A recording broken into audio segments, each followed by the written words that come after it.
Oh, man. I'm ready. Hello, everyone. Welcome to a beautiful edition of ARG Presents. I'm Amigo Aaron, joined by a man whom the CDI took its toll on this week. Yes. The BRENT. Hey, how's it going? What happened, man? This thing is hard to emulate, hard to play, hard to care about. Oh, listen, I think you're underselling it here. Look, we're in beautiful Dutch country here. We are. Home of Philips, the maker of CDI. So this should lift And your spirits. and you know what? I don't hold that against the Dutch. You don't. I'm sure they're happy about that. Well, I'd hope not. My God, this thing was released decades ago. Time heals all wounds, man. So you didn't like the CDI? This is the hardest system to emulate to date, in my opinion. I know you went the MAME/mess route of emulating it, right? That's right, yeah. I actually pulled up a program from 2007 that was it had nag screens and registration and stuff like that. And later in 2018, like June or July of 2018, the guy went back and ripped all that stuff out of it. So there are no nag screens, it just plays. Unfortunately, it only emulates the mouse. So I had to map the mouse to my controllers to get some semblance of play. And actually, that part of it went okay. That part of it still didn't run correctly. Although I don't think anything out there runs correctly. Well, I actually had a cup of coffee with that emulator. I didn't find the newer version, but I did find a program that allowed me to run any program I want at any date I want, which was cool. So Yeah. I like that. But yeah, that program didn't do it for me. Now, I too ran into trouble, such to the point that I had to switch games completely. The original game I had chose was something to the effect of Mutant Body Slam. Yeah, it sounded really cool. Looked awesome. To the best of my knowledge, and I'm begging someone to tell me otherwise, this game is unemulatable. And apparently, a lot of CDI games are like that. You know, do you find it surprising that systems like that, we've played the Sam Coop and FM Towns, and these other systems are pretty obscure stuff, and we've never had the problems we've had this week. Are you surprised that a system that's been around this long, is this well known, is this poorly emulated? No, because there are so few games out there worthy of going through the trouble of saving, in my opinion. And I think that, in fact, I don't think that's just my opinion. That's a strong statement, sir. I think that is the basic word out on the street. I saw a list of top 10 CDI games. Yeah. Both of our games were on it.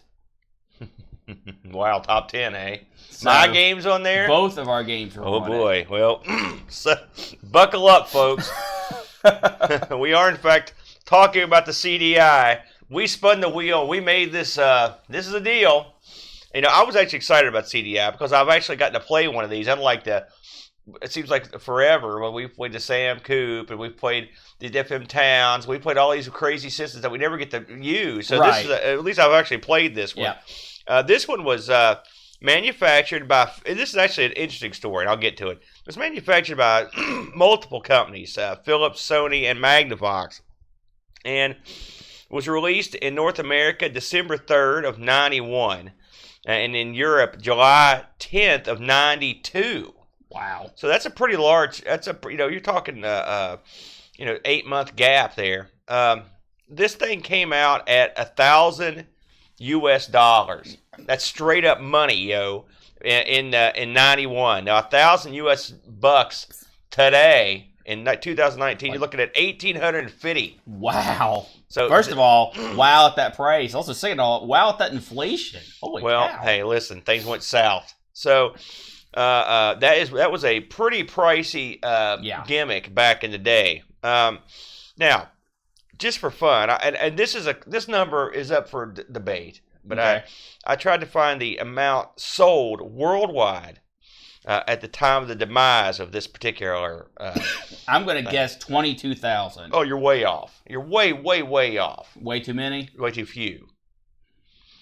Really? This is Philips, man. It's not like me and you put out a console. I know, but okay. How many? 570,000 units worldwide. So I don't believe it. That's produced. Let's go with that. I don't know if these are sales figures or produced, but that's what they've got. Wow. So a pretty good array of machines. And of course, now let's get into the fact that the CDI there are multiple CDIs. Sure. It's sort of like the 3DO. Yeah. Multiple companies. Yeah. In fact, it's very similar to 3DO. Just a few of the particulars on this thing. This thing had a Philips SCC 6870 CPU. I'll be honest with you, I don't know anything about that. Never heard of it. It's a 68070. I don't know if that's. I don't know. At 15.5 megahertz, it had one big mega memory in it. Wow. It had. Now, here's what I liked about it, dude. Check this out. This thing supported a bunch of crazy media, right? It supported CDI discs, audio discs, CD plus G, karaoke, and video discs. Now, the CD plus G, a lot of fun. If you ever played any of those, they were released in small numbers. Different artists did them, and when you played your music CDs, they would have some sort of graphics that would come up on. Yeah, I know what you're talking about. And so I've seen Techno talk about I always thought those were kind of. They died a death. Yeah. But they were cool. I thought they were neat. So let's get into the CDI and the history. This is actually pretty interesting the way it went down. So all the way back in '86, Philips hooked up with Sony, right?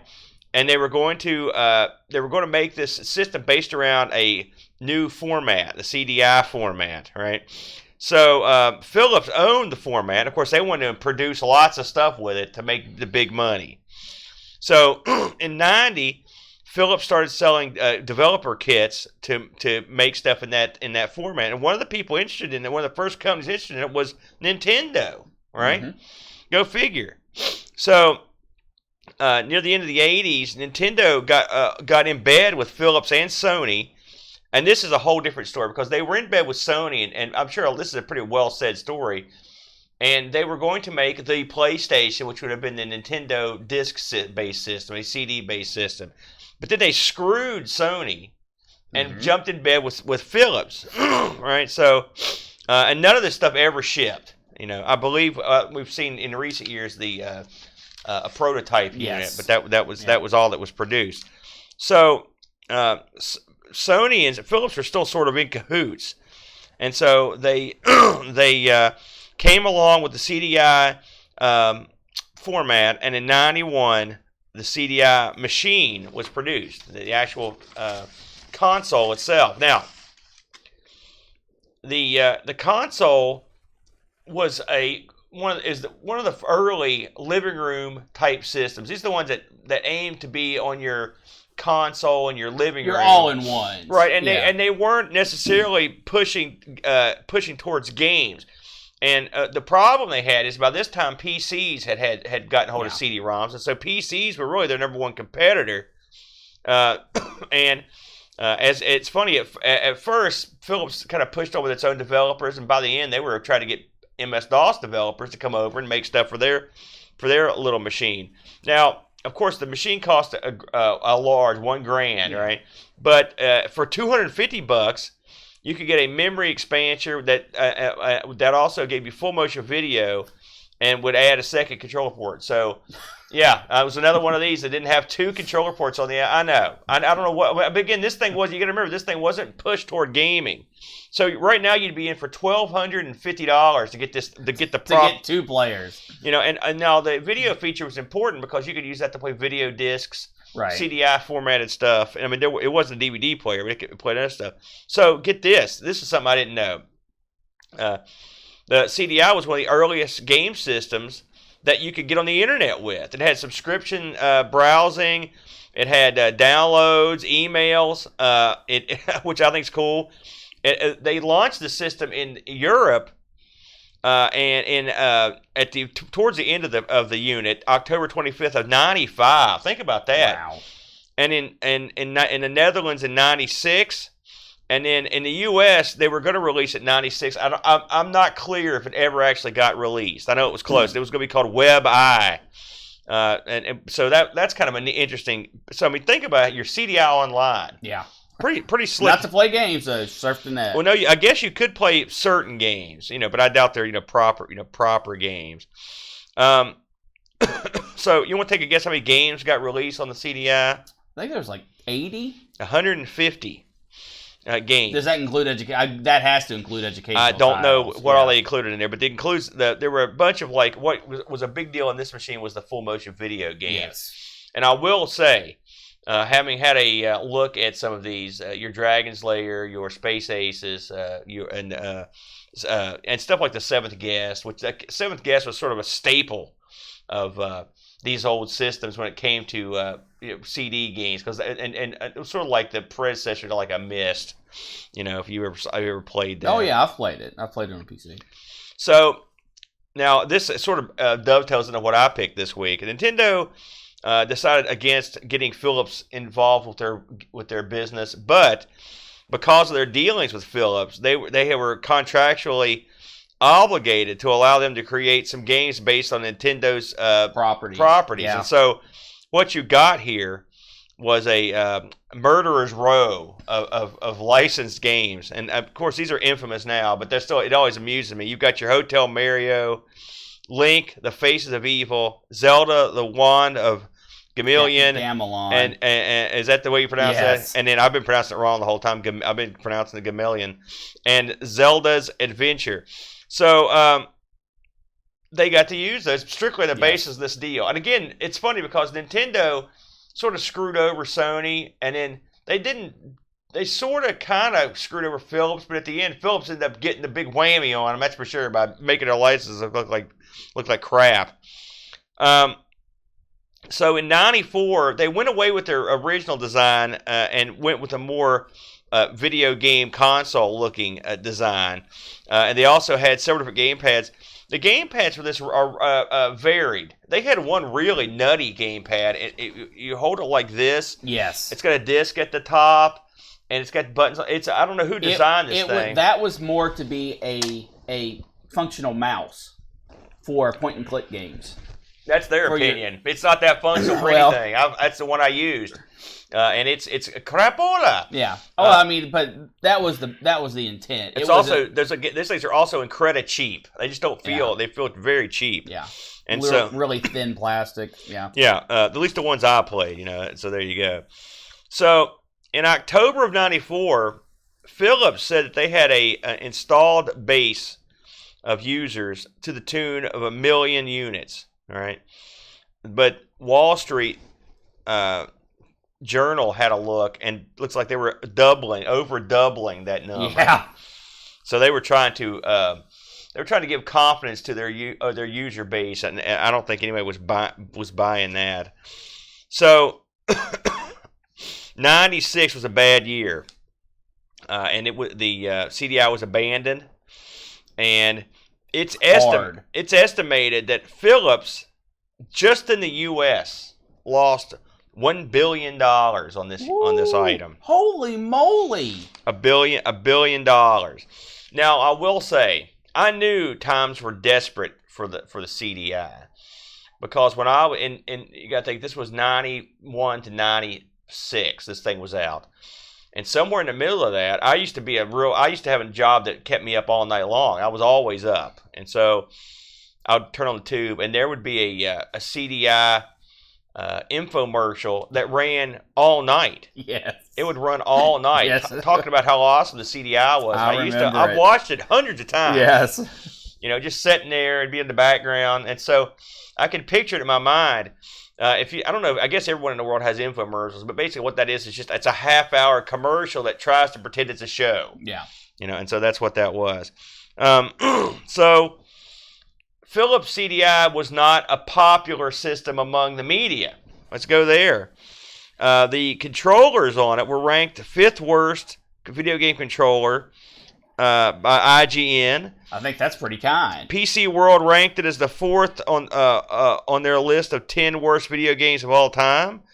GamePro listed it as number 4 on their list of the 10 worst selling game consoles of all time. CNET listed the system as the worst console ever. That's a little harsh. And Game Trailers ranks Philips CDI as the 4th worst console of all time in its top 10. So you can see it did not do well amongst the media. Wow. Now, have you ever gotten to play one of these things, Brennan? I have, but it has. I think. Yeah. I think it might have been a CD32 that I played. That's a big difference. I understand that. So you had multiple units here. So I want to get into a couple of these. So you had these. I remember the little mouse, the mouse joystick. Right. You had the CDI 400 series, right? And then you had the Player 200 series, which was a bunch. This is a different series. You had the CDI 300 series, right? You had the 400 series. You had the 500, the 600, the 700. These are all different series. So which is crazy. Yeah, that's a lot of iterations of a console, And it would be just different stuff. Other people that manufactured these things. Think about this, because we talked about 3DO doing this. Magnavox, Gold Star, DVS, Memorex, Grundig, Saab Electronic, Sony, Kiosa, NBS, Bang, and Olufsen. These guys all made different consoles. That's great. I like that. Well, that explains why there's so many. I mean, even if each company only made 20,000, you'd get up to the huge numbers. I will say, I can understand why people were instilled with confidence in this thing going to be a success, right?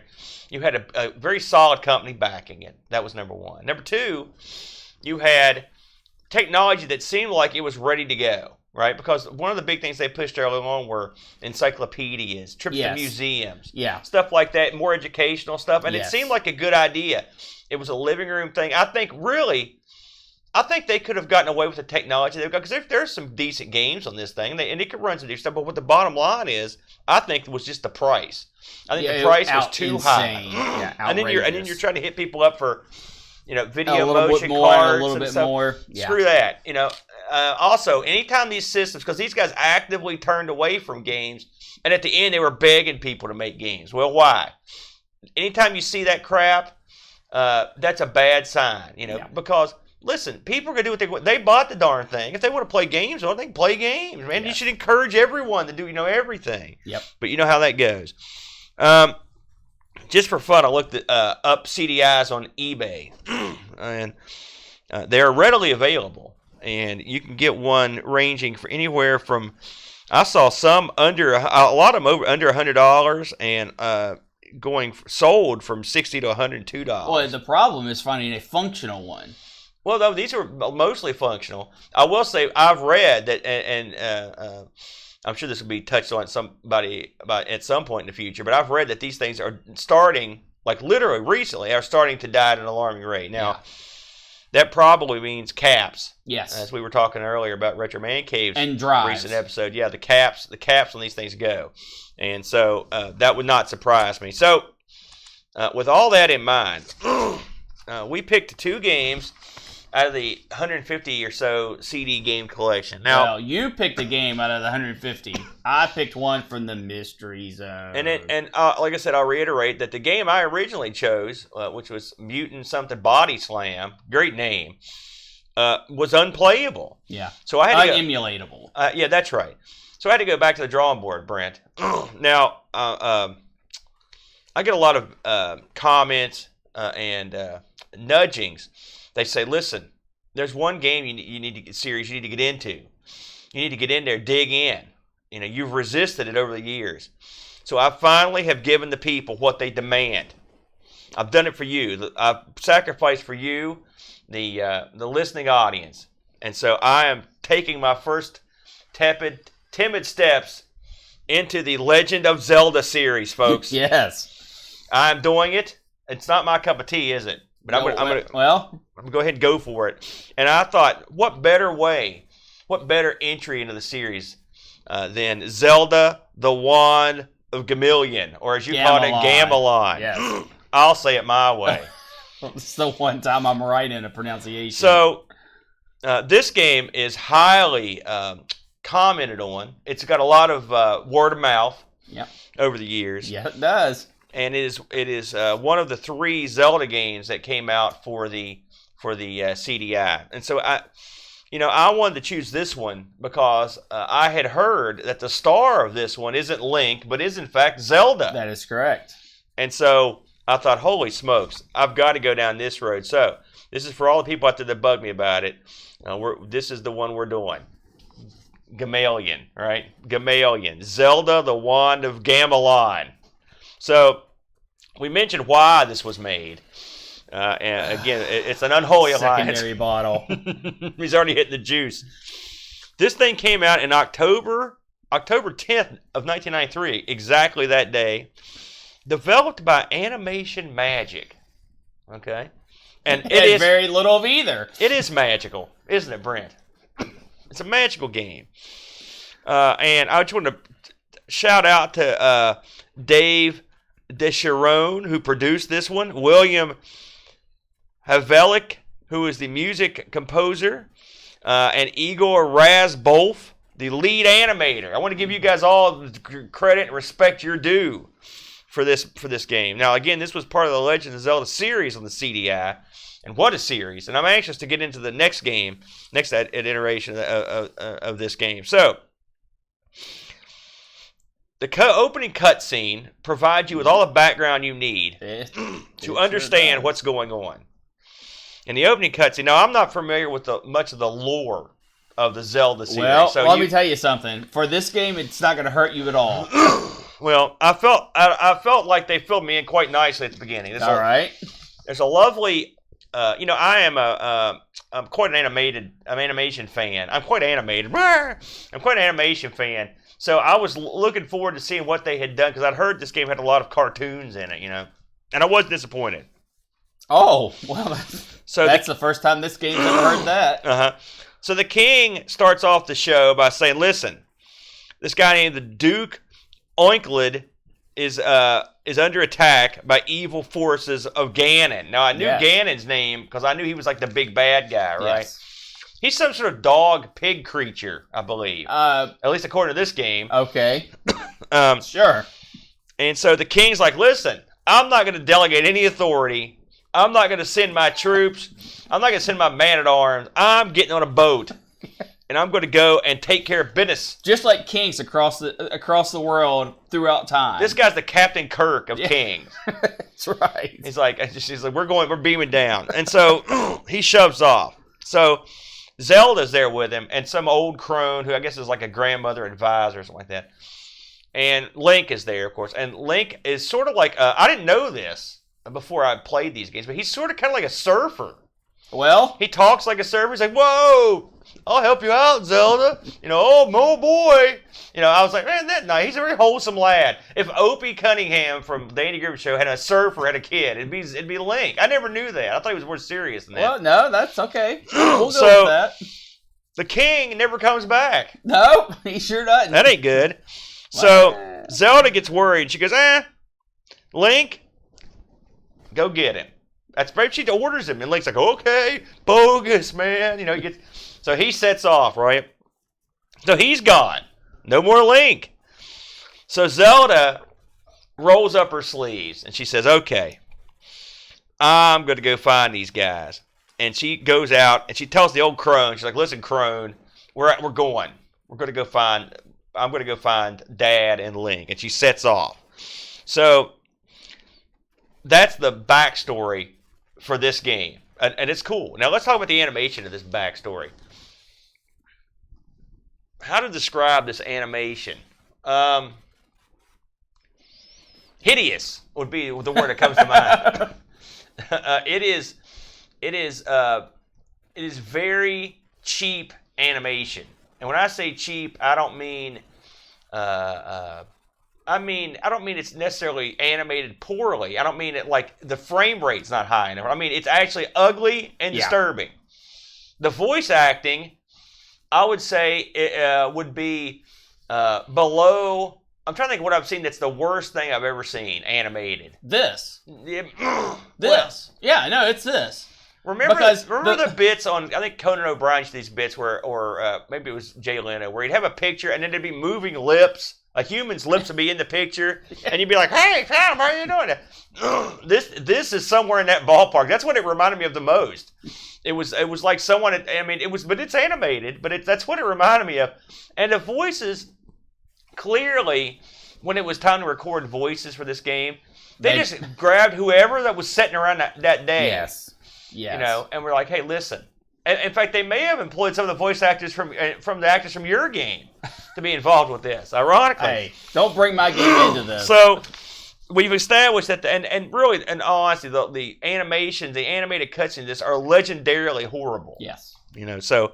But they do add a certain idiot charm to it. Now, the game itself starts in this like a very nice world map. And you can pick where you want to go. I'll say, yeah, it's okay. So you move your little cursor to where you want to go, and you hit the button, and you're there.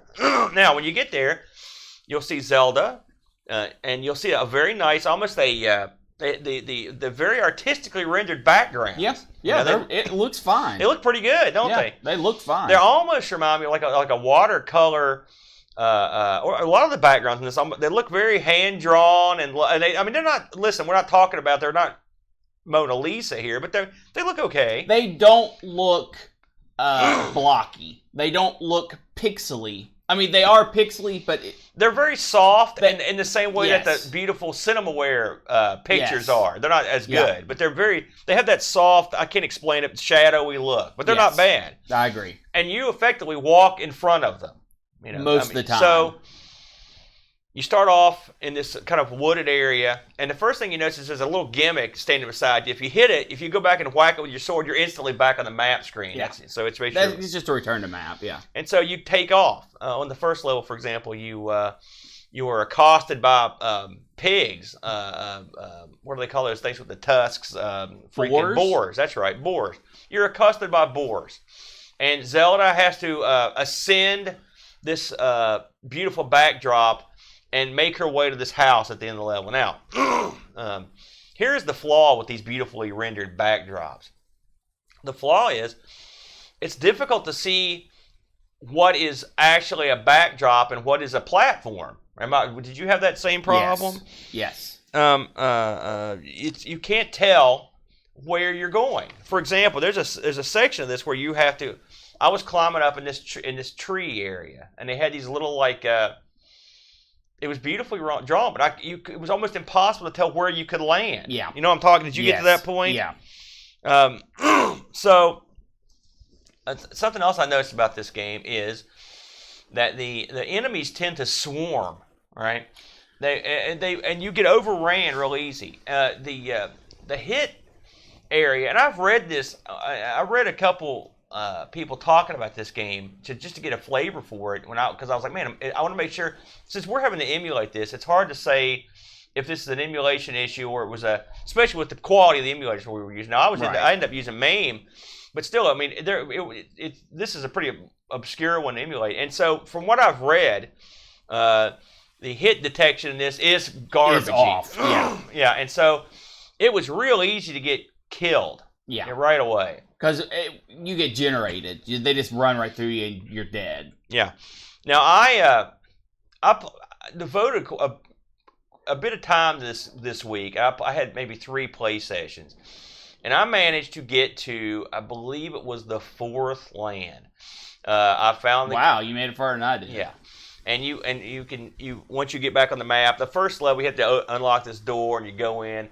There's one of the things in this game that's real nutty is as you go to certain areas at the end of levels and stuff, there'll be a cutscene. So it's more wacky animation. And you will get people, they'll send you basically to go pick stuff up and so they can make you something awesome. Right. There's also a store with a real creepy storekeep in it. He's like, oh. An horrible way to buy items. Yeah. And so, or pick up items. Yeah. In this game, it's just you just had to sort everything. You sort everything. So you're smashing everything. But it's something else. Unlike all, you've played more Zelda than me. Ton. This reminded me of Zelda 2 a little bit in terms of isn't Zelda 2 the side-scrolling one? It is, but you're hurting my feelings. Well, I'm not saying it's on the same level as that, but I'm saying it's no Zeldas like that, are they? Like this is this one and the one after it. We're about the only ones that were. that were quite like this one.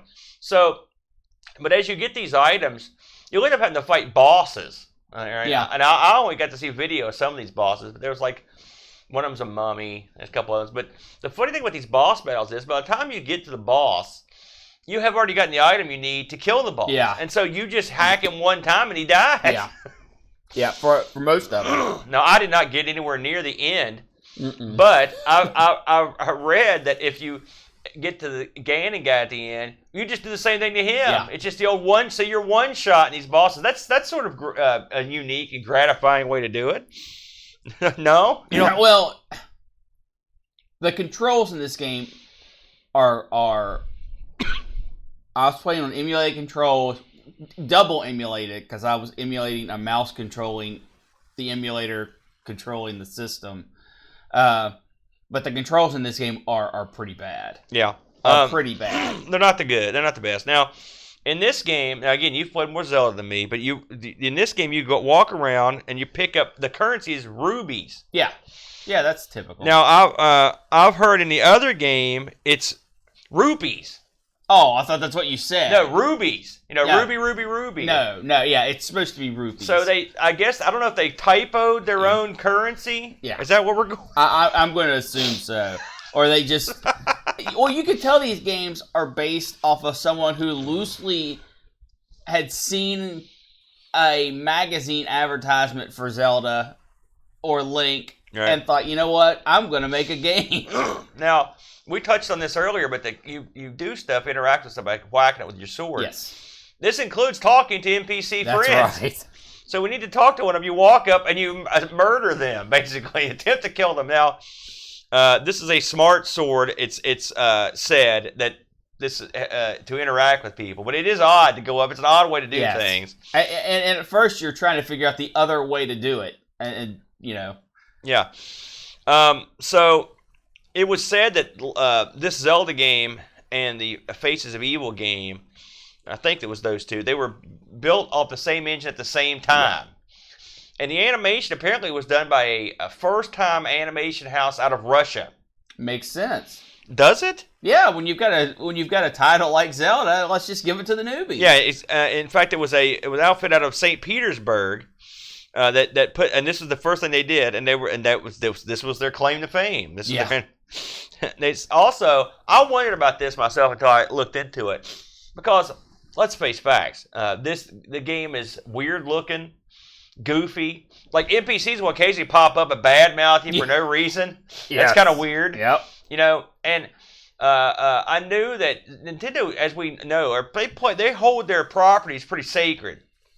So one would wonder why this could possibly be made. Well, from what I read, Nintendo's involvement in this was very little. Yeah.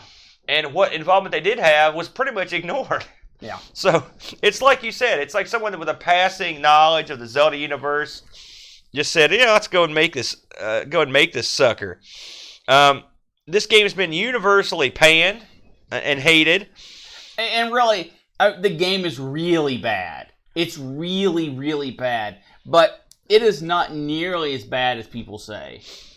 It's, in my opinion. Well, listen, we've played worse. Oh, yes. Like this is way better than Urban Yeti, for example. Sorry, it is. No, I don't agree with that. What do you mean we played worse last week? What did we play last week? Your game last week was way worse than this. No, I don't agree with that.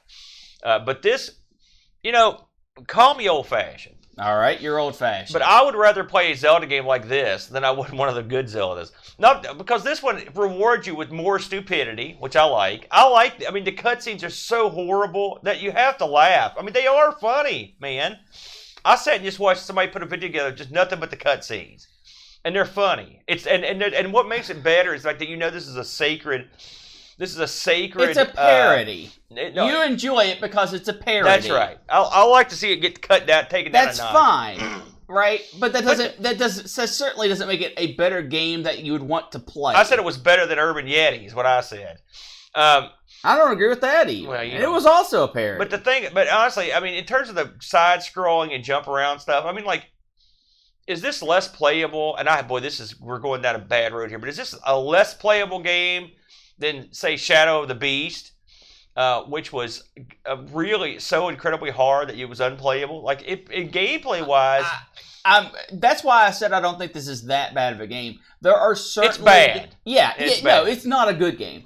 But and there were certainly decisions like using your sword to have to pick up items and talk to people, and you're trying to stab somebody, and you keep hitting the NPC you're trying to talk or you don't want to talk to. That kind of crap. Bad decision making. Okay, yeah. But the game is playable. The controls are crap. The method of how they implement the controls is crap. But is it the worst thing? No. It's bad, but it's not the worst. Yeah. And for your Shadow of the Beast, I think Shadow of the Beast is more playable, but the difficulty makes it less fun. I mean, it's a way better game, better looking, better sounding, better everything. Right. But I'm just talking about in terms of the games have a lot in common. In fact, that they're hard and they are flawed in terms of the gameplay. Right? Yeah. Shadow of the Beast doesn't have the best controls either. Yeah, it's an awesome game. It's just not very good. There you go. So, this game, the reception of this game was a little on the downside. EGM called it the 6th worst game of all time, which is not even close. Remember G4? Remember that network? We used to watch the video game network, and boy, it died a death, didn't it? How do you take something with a simple premise like a video game network and turn it to garbage? G4. You know? Neither here nor there, really. Anyway, it was the #1 spot as the worst game of all time. Not even close. These people need to watch this show. Game trailers. Well, listen, something else. If you're really into Zelda, you love certain stuff. What if they took one of the properties you love and turned it into garbage?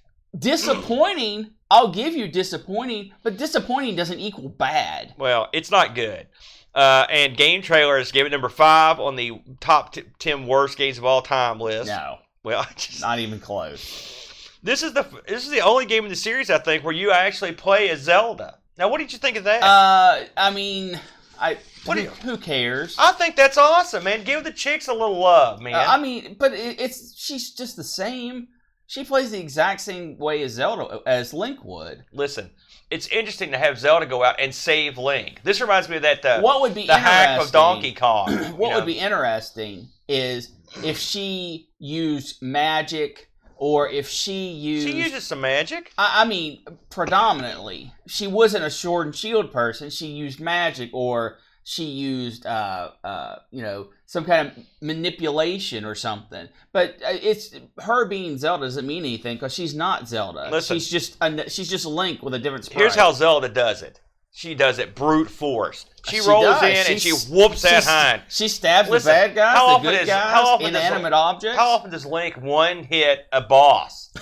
I would contend that Zelda is the true power here, and Link's like her little subordinate lackey. And if you see him in this, you know he's a lackey because he's dumb as a sack of hammers. Well, he's just like a guest shot in this. He's barely in the game. So let's talk about the premise of a side-scrolling Zelda game. What do you think? I kind of think that's a good idea. Zelda 2 was my favorite Zelda. And people hate that game, don't they? Now, I haven't played the last 2 or 3. I think 3 at this point. And I understand Wind Waker and the passionate fans that it has.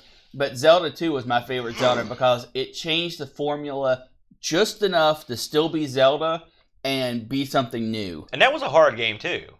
Yeah. That was not an easy game. I remember you used to own that one. So I never owned it. I've beaten it, though. Just some trivia that came up. Now, this doesn't mean anything to me, but if you're a fan of the series. I owned it, boy. This is the first game in which Impa appears. I don't know who Impa is. In terms of the series, I don't know what a big deal. And this is the first Zelda game in which Dark Nuts and it appears, and the first time you see Iron Knuckle, they appear together. It says so. I don't know who those people are. Dark Nuts is an interesting name. This game was how do I put this? It was sort of left up for adoption by Nintendo, along with all the rest of the Zelda games on the CDI. Oh. They are not part of the official canon. No. Oh, the canon. You got to have the canon in there. This thing should be shot with a cannon or out of a cannon.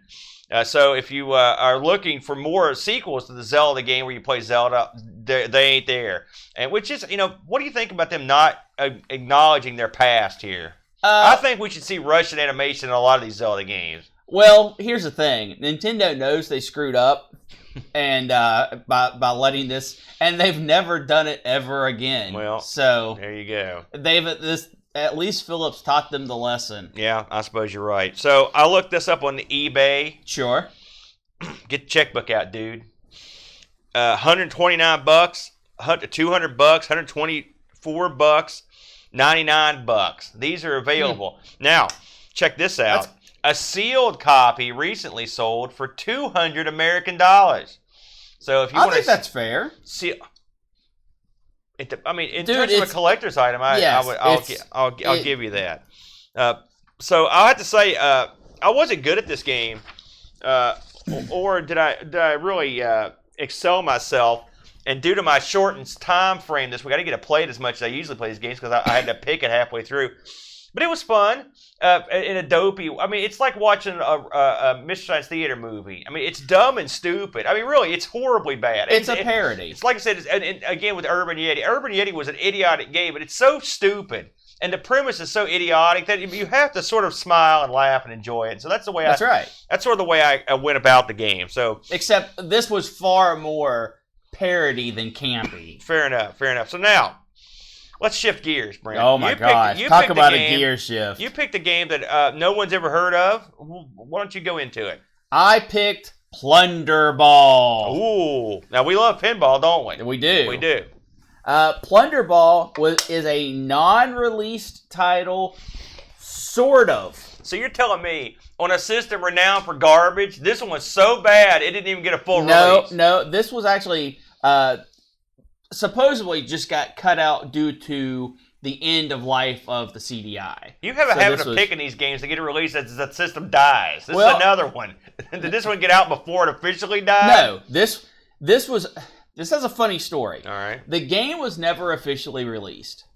But back in 2002, at a electronics trade show, somebody set up a booth. Unfortunately...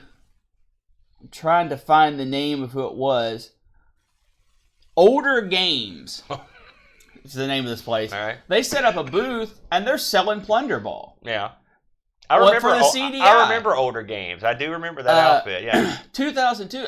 They didn't, it wasn't announced or anything. They just kind of sat up and they stole their stuff. And they sold it for years on their website for $30. Mm-hmm. This was a put in your CDI and play type of affair. Mm-hmm. Was it legal?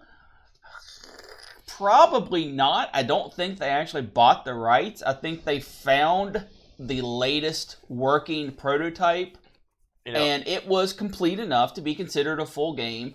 But just to shoehorn in here, I believe that Older Games, I don't want to cast aspersions on their good name, but as I recall, they were the same outfit that way back, they got the Half-Life unreleased version for the Dreamcast, and so I think it's the same outfit. And this was sort of their MO. And from what I heard, in terms of that one, that was strictly something they pulled off the net, and they just knocked off copies and sold them. There were a lot of outfits. There weren't a lot, but this was early in the days of this sort of industry. Sure. Doing prototypes and stuff. So I could be wrong, but I think this is the same guy. So they had a rep of. They had sort of a shady rep at the time. Well, they are.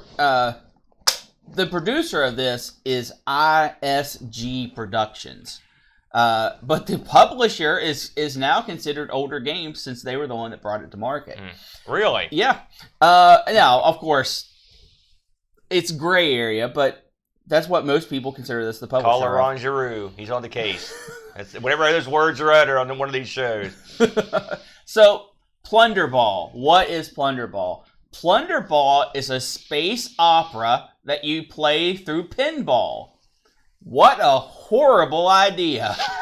It's not without precedent. Well, in some way. I think that if more people would have taken Plunderball to heart, we would have never seen Pinball 2000. Well, so let's go into Plunderball. As in Plunderball, you play as a pinball that I believe is supposed to represent your ship. You play as the pinball. That's role playing. Get it? You get it? Role playing. Come on, that is money. That required a drink. Man. So, you have a faction in Plunderball that you play as, and you are secretly dating the princess. Stick with me here. This is pretty complicated for pinball. I do remember the opening story. It takes like 10 minutes to start the game. It's a heck of a text crawl. So you actually captain the ship, but are not the main character. You're just helping him achieve his goals. Does that make any sense? No. Okay. Well, that's good. So we're on par with what Plunderball is. Pinball. Yeah. So the goal is that the queen's daughter has been kidnapped by Scorpion, the evil alliance, the evil space alliance. Get over here. Yeah, that's right. And it is your goal to go and rescue her. She is secretly your lover, and the king has agreed that if you bring her back, he will give you his kingdom, which is a planet, which I don't think, even under monarchy, seems a bit extreme. Sort of like Spaceballs, a very similar plot. Remember? It is. Princess Vespa. It's very Spaceballs. The king is actually could have walked right out of the Spaceballs set after seeing him. So, the way this is done is you play pinball.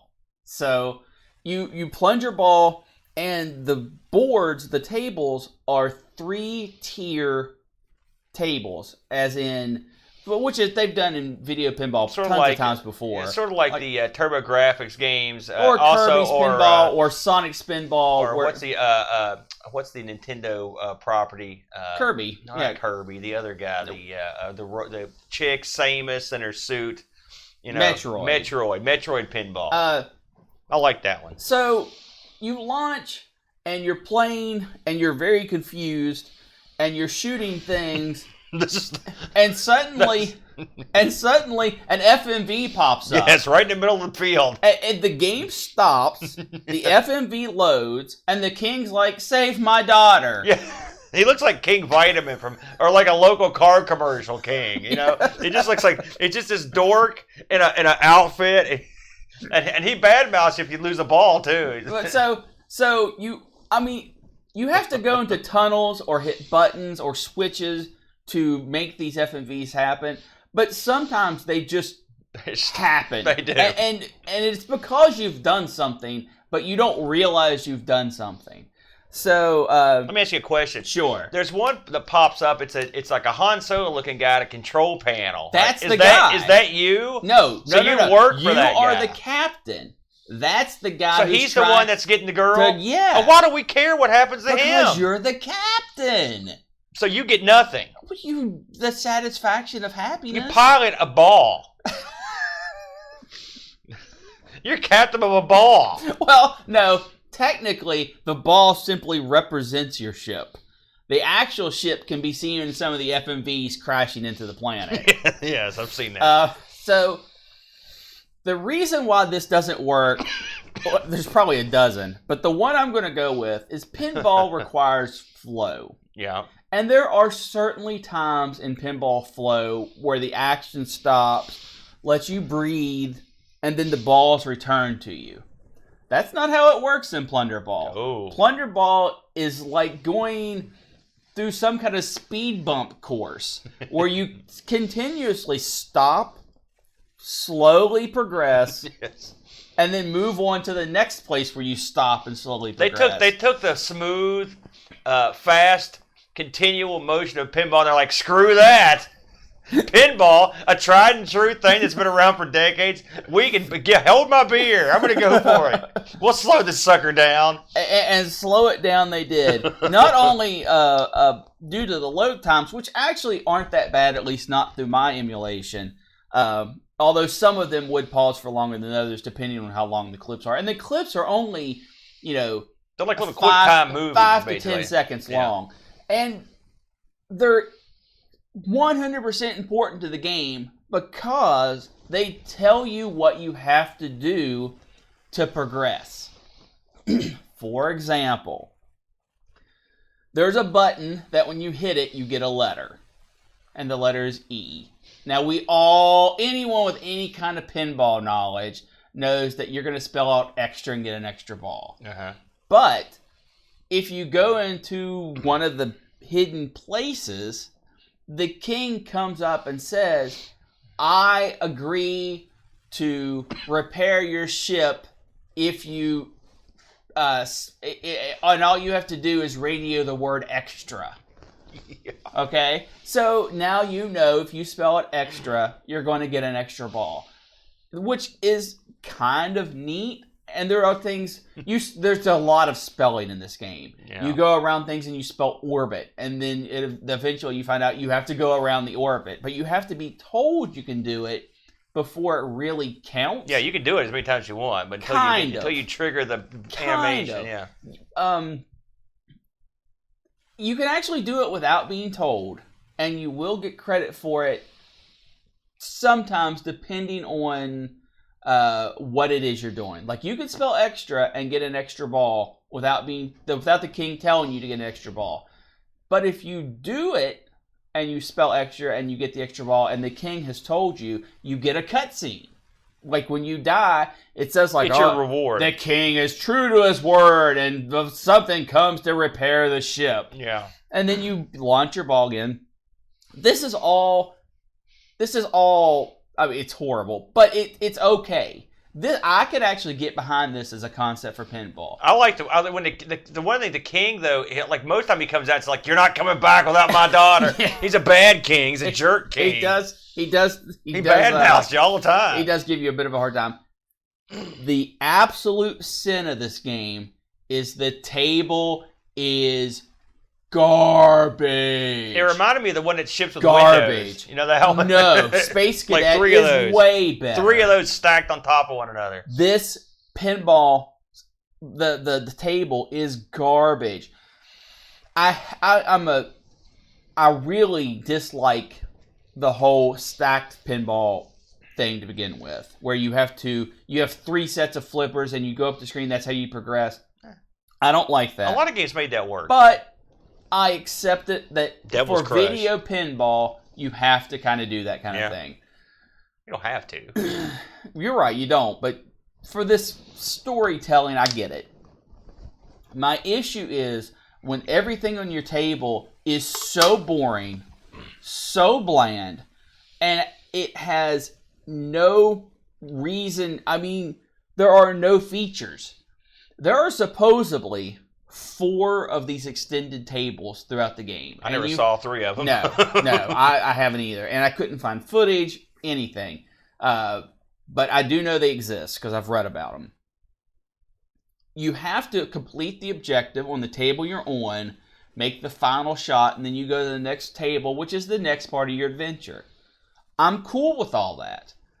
But your first table sucked. Stopping the game every 3 seconds to pop up an FMV sucked.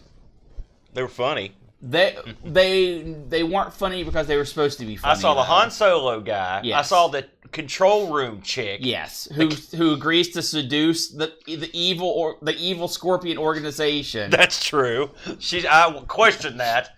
I saw the king, of course. I saw your girl, the blonde, princess, right? Yep. Because apparently when kidnapped, you're allowed complete video streaming capabilities. She had a very loose captor. And then I also saw some of the footage of the ship going around planets and stuff. They would show that. So that was kind of, the footage was, you're right. There's a place for it. Really, I think I liked this more than you. But the table, you're right. The table, by standards of a pinball table, what didn't have much. Like, I mean, if you play Aliens Crush or Devil's Crush or Metroid, there's stuff to do. Stuff comes out. There's really, it's just, like I said, it's just basic, the most basic pinball you can have stacked on top of the next most basic one you can have. Yeah. There's not a whole lot going on, which is a shame because they could have used some of this FMV to set up shots, like you said. They could have had, if you'd put a proper table, because by 93, or what's saying about next one would have been 95, whatever came out, somewhere around there. Yeah. You had top shelf pinball games were all over the place. Yes. By that time, like Epic's Pinball had come out, and of course the stuff on the Amiga. There was a lot of good pinball games that you could have gleaned some information from to put in something like this. So I think they probably took a lazy route. And I'll also say, I wonder how much one hand was talking to the other, was shaking the other hand in this, because the video parts and the pinball table have a little in common, except for the fact that they're just space related. Well, I don't think that's the problem. I think the absolute biggest sin here is your table is boring. Yeah, it looks boring. There's no features. The ball physics are pedestrian. Heavy. Heavy. Yeah. But I'm not going to blame that, because that could have been something easily tweaked before release. Yeah. And this is a prototype game, so things like that, could have improved. But the concept is not something they're not going to change. Now, oddly enough, you can turn off the FMVs. Really? Yes, and play this How could game. you play it without those, though? You go into the hole that would trigger the hint to get you to the next step, and then you play it that way. How do you turn them off? It's an option. Okay, I didn't know that. I didn't. What's the point? When you do that, are the FMVs annoying when you're playing pinball? Yes, because some of them just pop up over and over.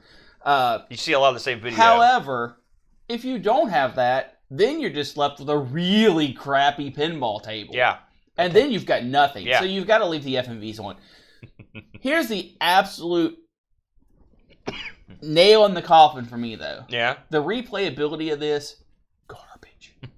It does get tedious. Because every time you die, every time you lose all your balls, you have to start back at the beginning, which means you're watching the same FMV clips over and over and over, and you can skip them, which I do appreciate, but just even having to wait for them to load up to skip them, and if you turn them off, like I said before, you've got nothing.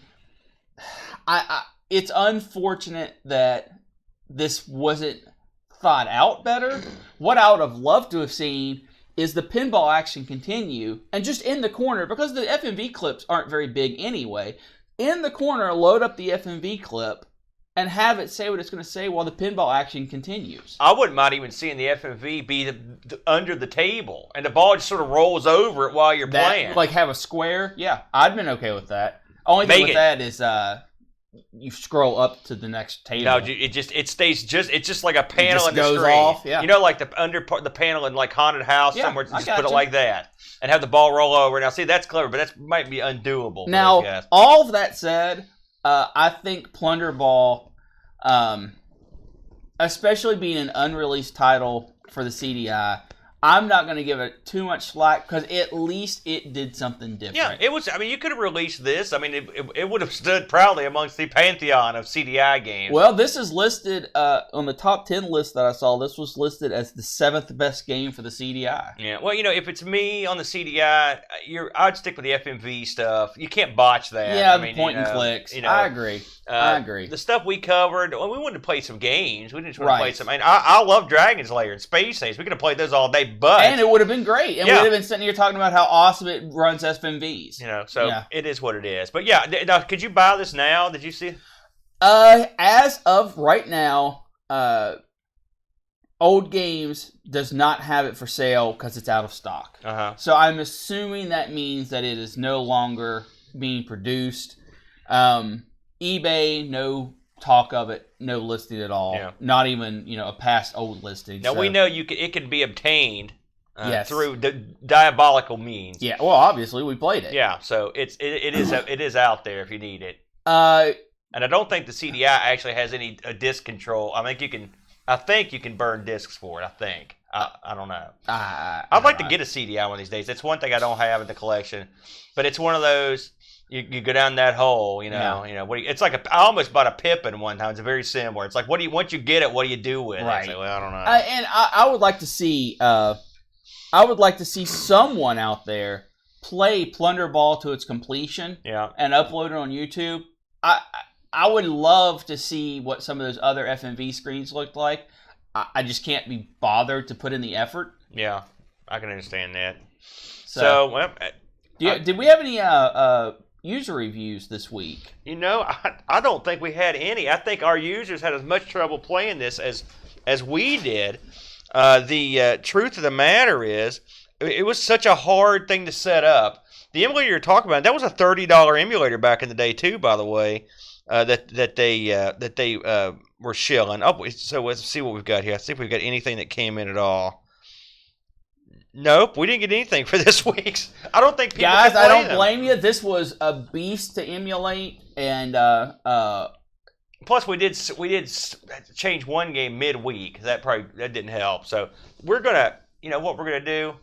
We're gonna say adios to the lovely CDI. We had a good run. Maybe we'll pay another visit one of these days. I think we did the best we could given the situation. No. But you know what time it is. It's time to move the booze and take a cruise on the wheel here. Here we go. Hit the music. Oh, here we go. All right. Now tell the folks. Brent has went nuts this week and added a couple two things that have went.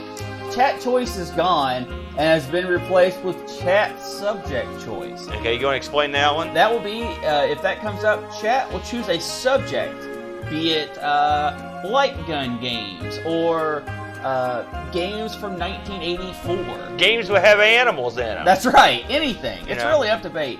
And new to the wheel, game-wise, is the TurboGrafx CD. Yeah, these are awesome. Love to have one of these. So, all right, give her a good spin. You have a preference, Aaron? I'm easy. Easy like Sunday morning. You know what? I kind of like a little channel F. Really? You actually have you did some pre-research on that one week, didn't you? Well, we don't talk about that. That was a healthy spin, sir. That was a beauty. And what do we got here? You're going to have to pull back the wheel. I believe that is a pinball subject. We've got pinball of the late 90s. Late 90s pinball. Now, we actually have some late 90s pinballs in-house. Yes, we do. So yes, we do. We may have to take a little field trip. Yeah, we may have to do that. So that's around the... now, we haven't covered Amigos pinball for a long time. It's been a while. It's been a while. I can't even remember. I think the last Cyclone time was, and Taxi. So that was late 80s, wasn't it? Yeah, yeah. So that'll be fun. Yeah. I'll have to set her. Oh, gosh, a lot of the great titles came out in the late 90s. So holy moly. That'll be a very interesting topic. So thanks for joining us this week. Just a few, just some cleaning up. I am currently well into the Amigo Aaron's weight loss wager. If you're interested in getting in on the Amigo Aaron weight loss wager, you can head over to everythingamiga.com and we have a set up there you can click in. The wager, I plan on losing weight 100 pounds by July for the Amigathon, and you can sponsor me per pound to the amount of your choice. And all the money goes to the Children's Miracle Network. Yes. And if I don't make it to 100 pounds, Brent, then the wager is I have to pay $5 for every pound I come up short. And you don't have that kind of money. I don't. And so this could get a little ugly, but we appreciate anyone kicking in. We've actually done real well on this thing. I think we've made $600-700 have been pledged if I can make it to 100 pounds. Any way it goes, money will be given to charity. But if I don't make it, then I've got to pay up. So sure. If you pledge $1 a pound and I lose 50 pounds, you're in for $50. Yeah. So if you're interested in giving that, I'd appreciate it, and we will tally that all up on the Amigathon, so no money changes hands until then. So sure. Look to the everythingamiga.com for more details.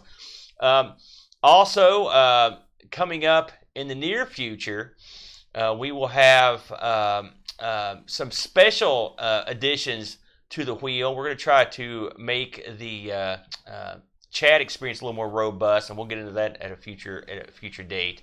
Any parting thoughts, Brent, on this CDI before we say goodbye? You know what? I am a little drunker for the journey. Fair enough. Fair enough. So, until next we meet, au revoir. See ya.